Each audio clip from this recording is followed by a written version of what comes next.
This is our last video and we're going to have some fun. I want to take some of the elements we've learned throughout the series and apply them in real-world musical contexts. I've created several little play-along patterns that I think and hope you'll have fun playing along with, and you'll have some accompanying MP3 files to play along with at home. Whether you're on piano, guitar, voice, or any other instrument, you can use these. The first pattern is a little rock and roll pattern in the key of G, and it involves 3 chords, 1, 4, and 5, and it goes a little bit like this.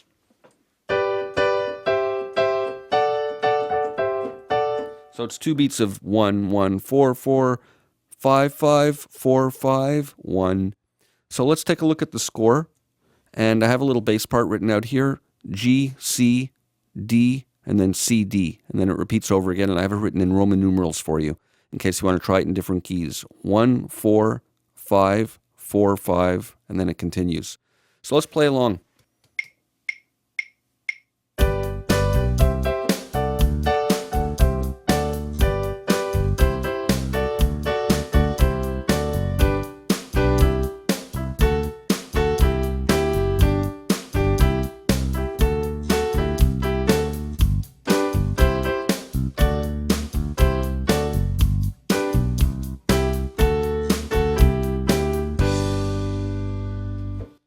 So as you can see, there's lots of different ways of playing along with it. You don't need to do full chords. You can improvise over it, but that's just one idea. Let's go on to our next little example here. Here's another little rock pattern in G. The chords are a little bit different. Let's look at the score over here. And we have 1, and then we have 1 in first inversion with the 3rd in the bass, and then 4 for a bar, and then 5 for a bar. And then it repeats over and over again. So G with B in the bass, which leads up nicely to the C, and then the 5 chord D. So let's play along with this. And I'll bring up the piano so you can see what I'm doing.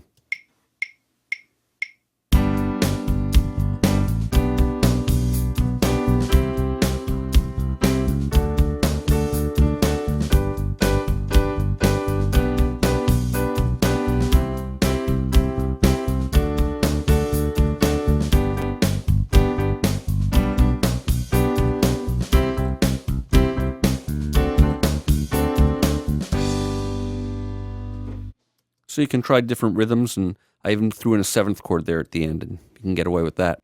Let's go on to our next little example here. We have a 12/8 pattern, and we'll take a look at that in the score. And we have a 12/8 pattern here in the key of F, and we're going between 1, 6, 4, and 5.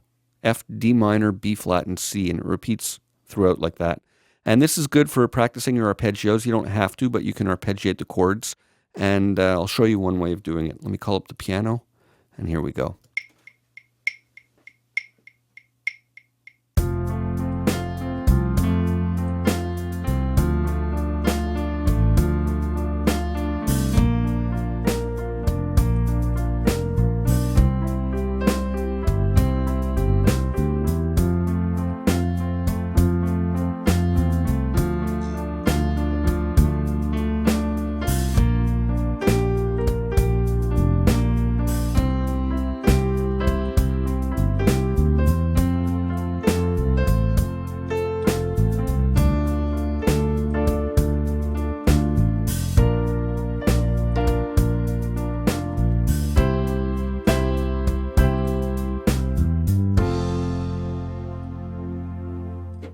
So some different ideas there. I did some arpeggiation, some chords, and varied it a little bit. Let's move on to the next play-along example we have here. And we're back in 4/4, and this is kind of a bluesy pattern. We're in C minor in this, and let's look at the bass part. And it's got kind of a swung feel. You can see that by the triplets there, and there's the key signature change. So there's only 3 chords in this. We have C minor, and then A flat and G, 2 beats each. So 1 for a bar, flat 6 for 2 beats, 5 for 2 beats, and it keeps repeating. And you can play chords over this, or you can even play some blues scales. So let's call up the piano and see how this works.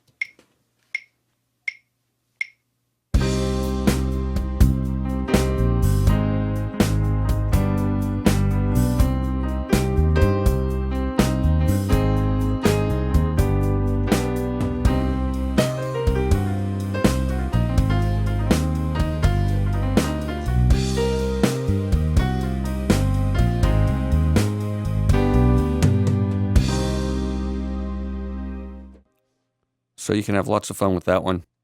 Let's move on to our next example.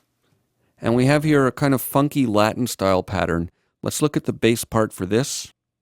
And you'll see here the key change, 2 flats, and it's in G minor. We know that because the first note is a G, and of course I have the chord written here, G minor.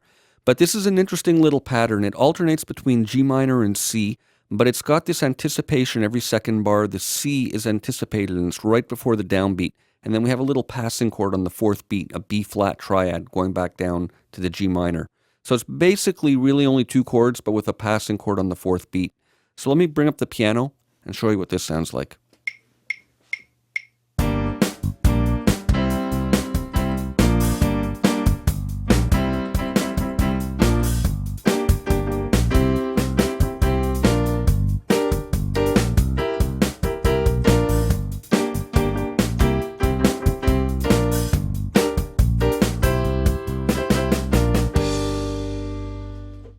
So I did some little sort of percussive, staccato, syncopated rhythms there, but you can play along with it in any different way that you can think of.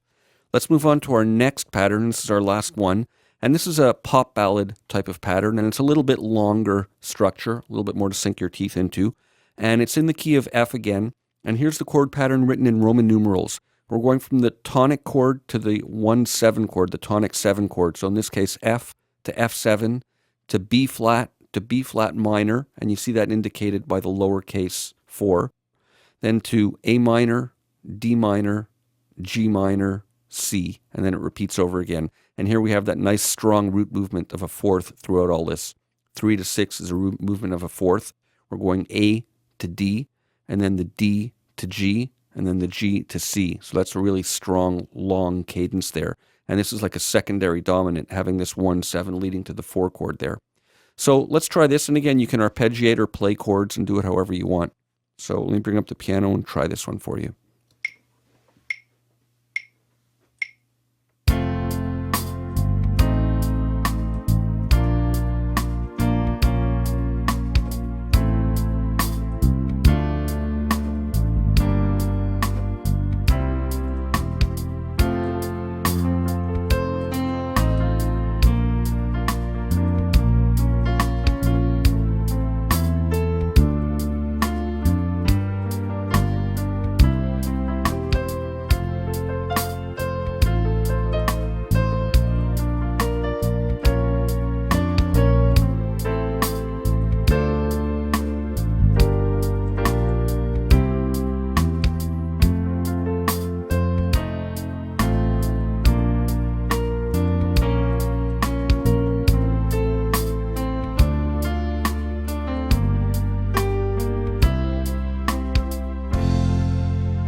So I did a combination of breaking up the chords, some arpeggios, some chords, some even little melody-like ideas, and I threw in a couple of 7th chords there. You can get away with that in this type of pattern.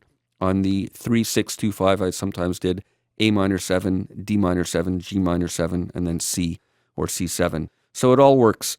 This is Eli Kranzberg signing off for now. That wraps up this introduction to music theory. I hope you've learned a lot. There's lots to assimilate here and practice. I wish all of you continued success and all the best in your musical endeavors. Take care, God bless, and make great music.